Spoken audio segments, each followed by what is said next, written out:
So you're just getting started in Create. Let's teach you how to make your very first tree chopper. So here's a list of materials you're going to need. The list is also down in the caption below.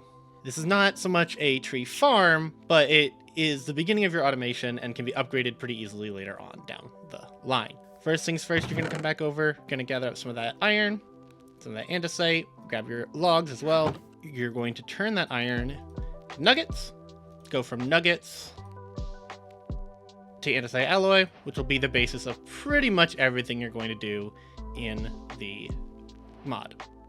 I'm going to make a few more of those real quick just to have them on hand. Then you're going to take some of your logs, you're going to pop them down, and you're going to take your very trusty stone axe, and you're going to just pop, pop, pop, get rid of that crummy bark. From there, you take your alloys, you're going to go ahead and right click, bada bing, bada boom, you've created your first andesite casing. This and the alloy will be the basis of pretty much everything you do for the beginning of the mod. Later on, it'll get into brass, but for now, this is plenty.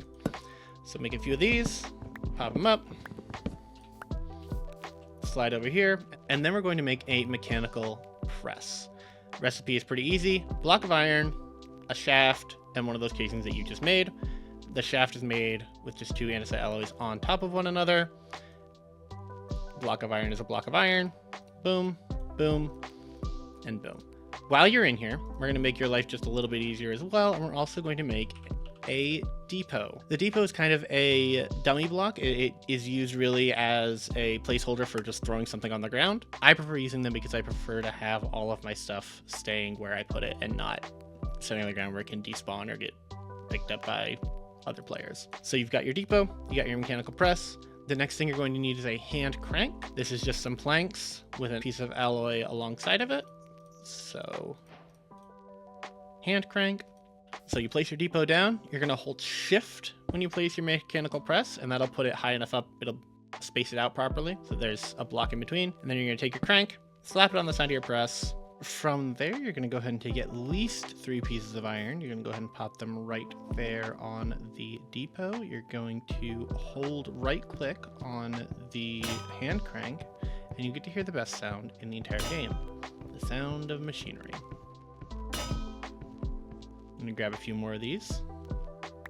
It is important to know that doing that will drain your hunger.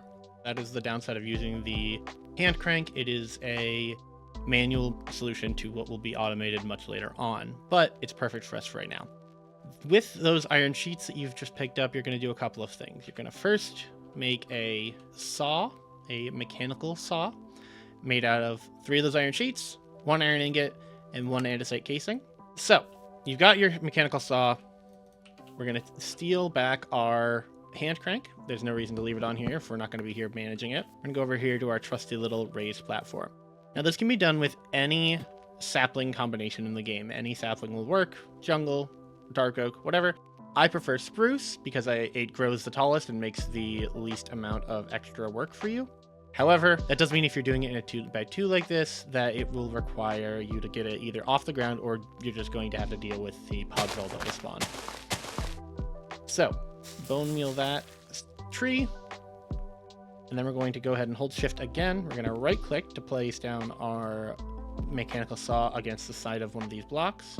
We're going to go ahead and stick our hand crank behind it. Now, if I just activate this now, it's only going to remove 1 single block, not very useful. However, if you come around and you clear out every other block that's touching the ground, and then come back around,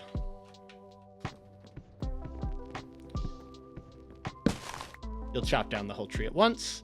It'll spread itself out across the ground as if you felled the tree. This system is super easy to upgrade as well later on. The only thing that is important to know is that you do have to keep picking this up and putting it back down. Due to the way Minecraft trees work, for almost all of them, you will need to have a bit of space. Otherwise, when you try to grow them, it won't grow properly. So break that, bone meal, new tree, new saw, new crank. Break out these bottom blocks and knock the whole thing down again.